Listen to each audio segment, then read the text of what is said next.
Welcome to Motorland Aragón, your home for the penultimate round of the 2024 GT4 Winter Series.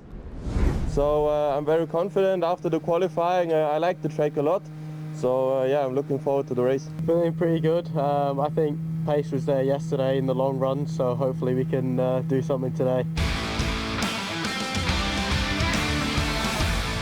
Race one of the weekend getting started with a single file start. They started this race under safety car as soon as they were rolling on their formation lap. That is because time is of the essence with 5 different categories this weekend. Running a bit behind schedule on this Saturday, so the decision was taken to start the race as soon as the cars exited the pit lane. And that's what we've got here as everybody is running on the first competitive lap. You see there Igor Hishin getting overtaken by the returning at number 77 Resoon More Than Racing Porsche. This time around, that car is in the hands of Daniel Drexel in the Pro class. Interesting to see how Drexel matches up some of the other drivers here on this weekend. But in fact, Drexel's slowing down there on the exit of turn 15. Everyone else having to scramble to avoid him. But it looks like that car is simply not moving forward anymore. Daniel Drexel out of the race by the looks of it. And also in strife by the looks of it is the other GT4 Porsche. That's Nicholas Kalus running all the way up in the top 5 in the Team Sug Rennsport car. But it looked to me like there was fluid going down there on his rear tyres and fluid down for everybody else as well. Max Huber spinning out at turn 15 on the oil or the fluid, whatever it is that's coming out the back of that number 94 car. Kalus still relatively at pace ahead of the 2 CV Performance Mercedes. Great to see the 84 car joining the fray for the first time this year, but he goes deep into turn 16, the hairpin. And it looks like that car is now starting to slow down. That looks extremely terminal from this vantage point. And now Charles Dawson is looking to try and get himself past Lachlan Robinson. Of course, Dawson and Yerdrum looking to secure the Pro-Am title this year in the GT4 Winter Series. Robinson here for the first time, and Nicholas Kalus unfortunately going no further. Good battle on here for second place between Tom Leben and Joel Mesh. We're on board with Guillermo Aso as well, running second in Pro-Am. NM Racing Team's Alberto Di Martin not here this weekend. So a Pro-Am entry instead in the second NM car. Still going at it at CV Performance. It's a return move from Lachlan Robinson. A great battle between Robinson and Dawson. An equally spectacular fight going on here. Joel Mesh around the outside of Tom Leben for second place. Jamie Day is basically in a different postcode already at this point in the race. Mesh wants those points for second place, of course. He's the closest competition to Jamie Day, but moreover, there's a fight for second in the championship developing between these two teams, the elite squad, Leben and Meakin, and Joel Mesh. Max Huber going up the inside there of Mikael Sander. Huber now leading the AM class, of course, after Nicholas Kalus came to a stop. And here's a move once again. Joel Mesh trying to go around the outside of Leben. It doesn't look like that's going to work out for Jamie Day. It's all worked out perfectly. Can Joel Mesh, though, get up to second place at the very last opportunity? It doesn't look like he's quite got the straight line speed. No, not on this occasion. Tom Leben just about holds off Joel Mesh. Charles Dawson will claim it the Pro-Am win, or will he? Because Guillermo Aso has caught him up massively over the last few laps. Aso trying to go around the outside, tries to cut back into the inside line. Good run out of turn 16. Dawson, though, has, I think, just covered off the threat. Aso with a big slide, as you saw there. And it will be Charles Dawson that just about wins in Pro-Am. Meanwhile, you see there the 99 car of Sommershoff just getting past Wilhelm Kuhne. Kuhne, who will finish runner-up in the Cayman Trophy class, battling all through the order, as always here in the GT4 Winter Series. And Sommershoff got the better of that one at the very last corner.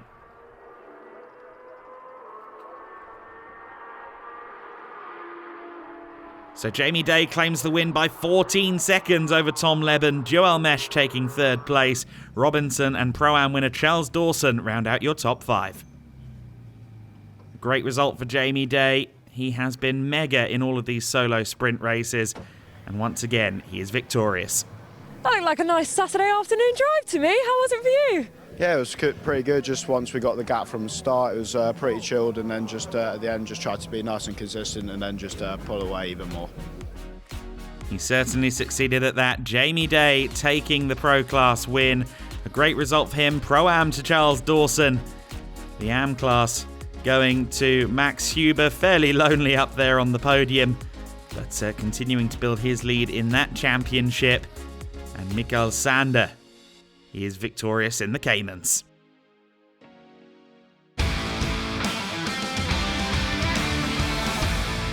They're underway then for race number 2. It's Marcel Marcevics on the inside of Mikey Porter as they head into turn 1. Marcevics leading from pole position.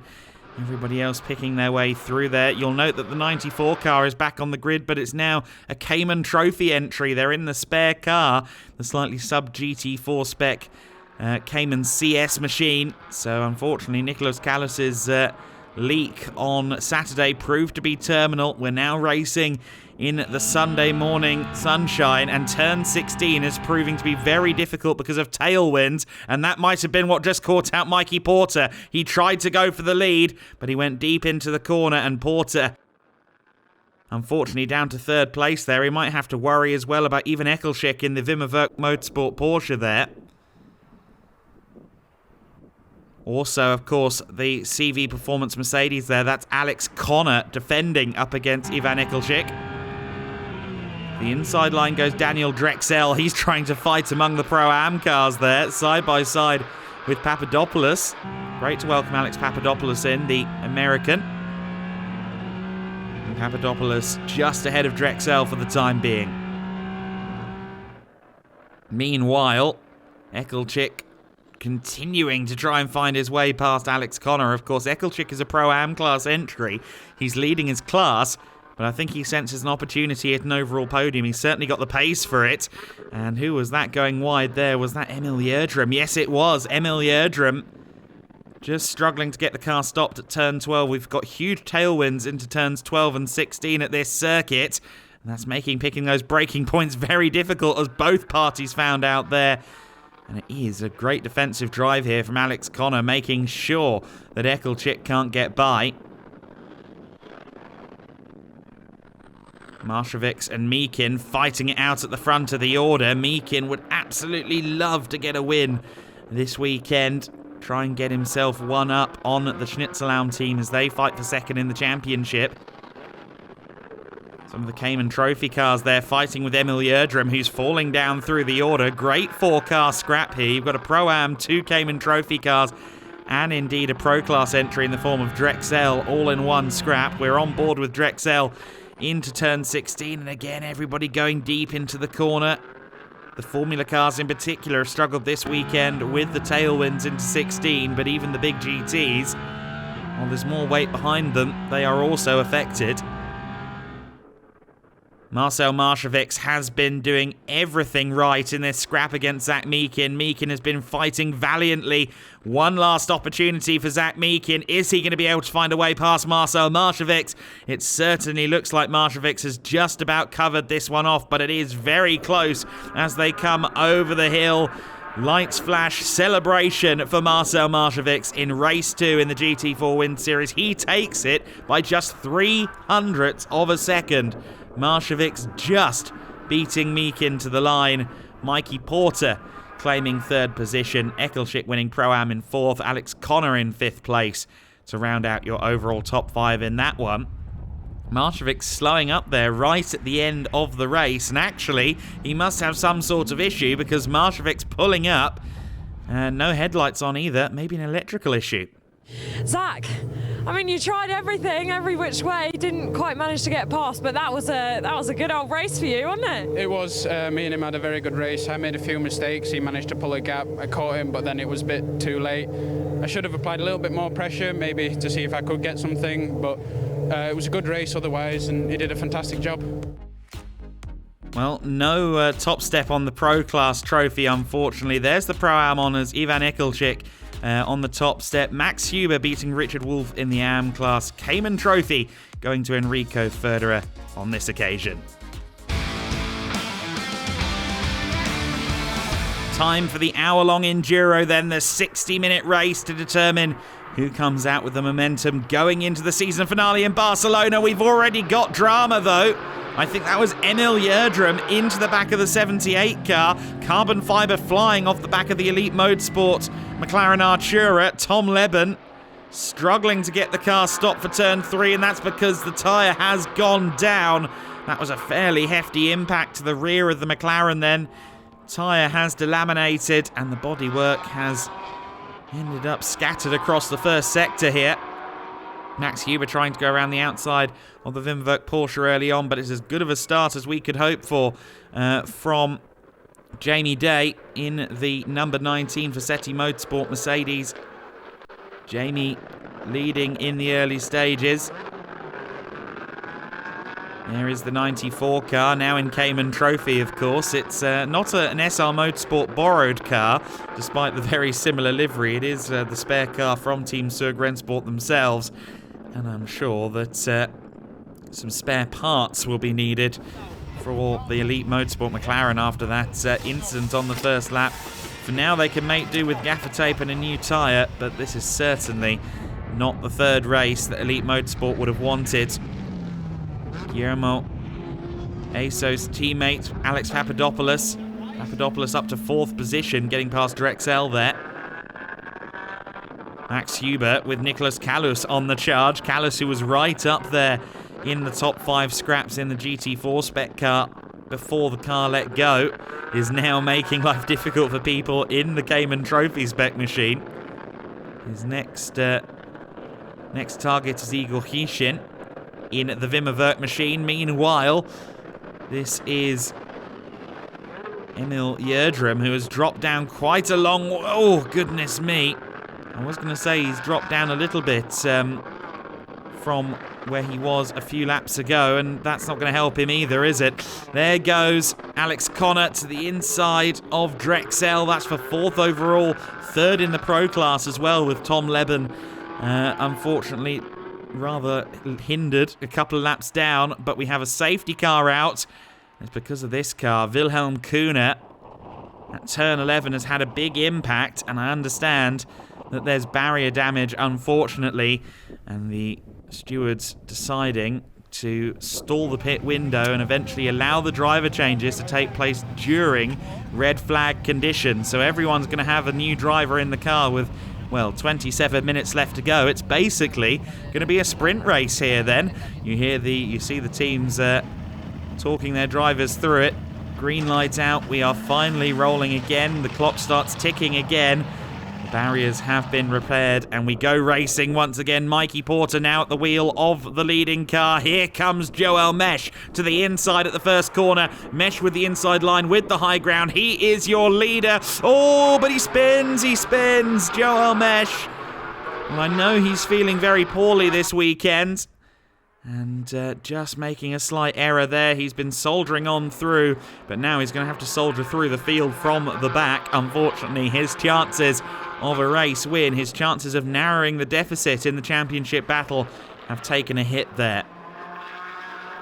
Rather lucky that his car didn't take a hit, spinning in front of the field like that. What a golden... Oh, Charles Dawson!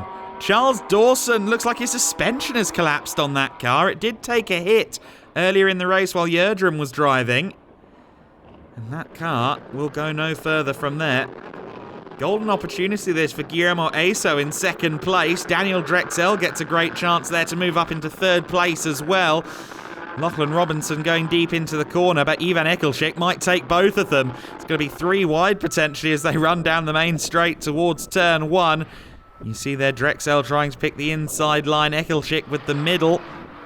I think Drexel is just about going to hold on for the time being. Lachlan Robinson losing out, though, to Ivan Ekelschik. He's got to worry about Max Huber behind him as well. Huber on the charge. He's the only AM-class car in this race after issues with his competitors.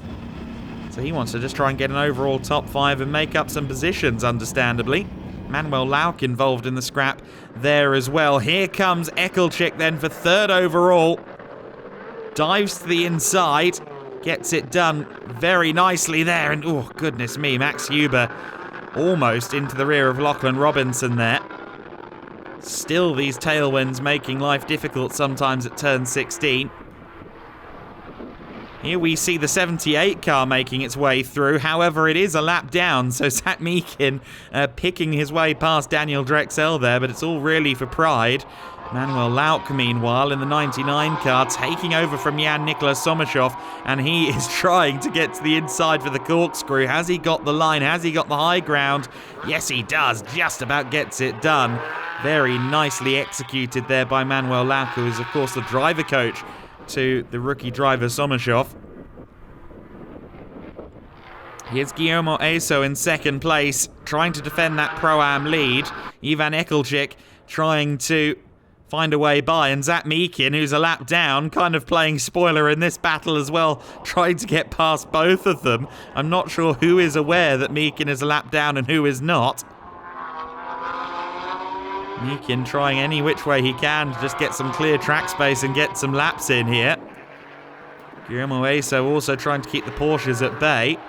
No doubt team boss Nil Montserrat is making him aware of the situation. That McLaren is not a car you're fighting, but if you just let it go, you're going to end up losing out to the Porsches as well.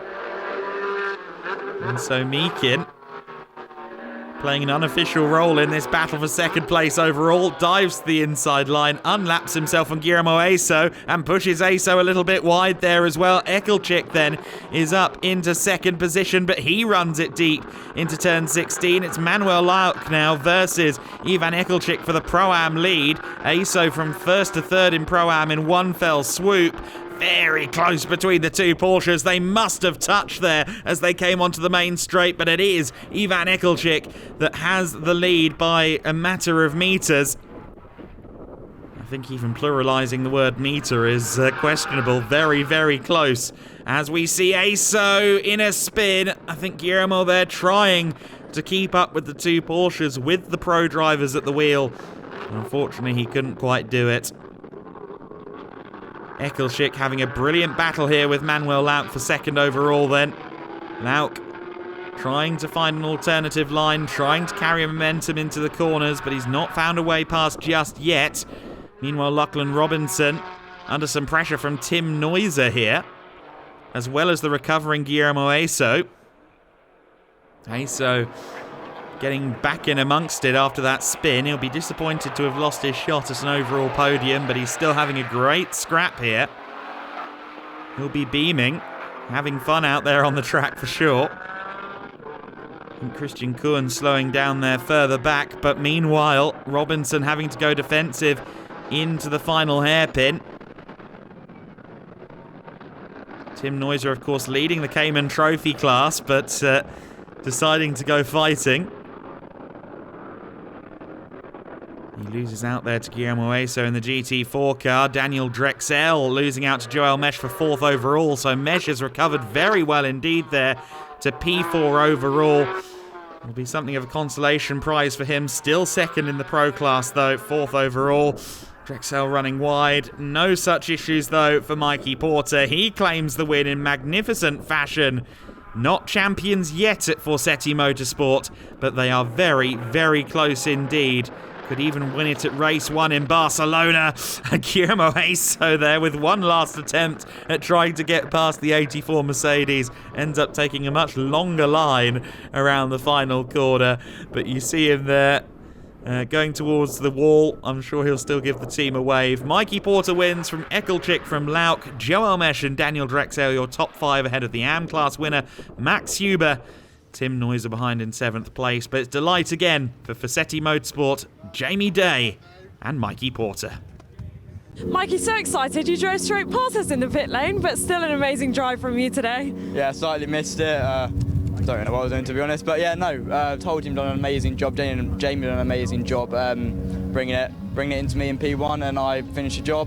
You know, done a great job. Everyone's done a great job all Winter Series, and yeah, I can't thank everyone enough. Yes, he did forget where to park the car at the end of the race, but otherwise a perfect weekend from Mikey Porter and indeed Jamie Day. They topped the Pro Class trophy.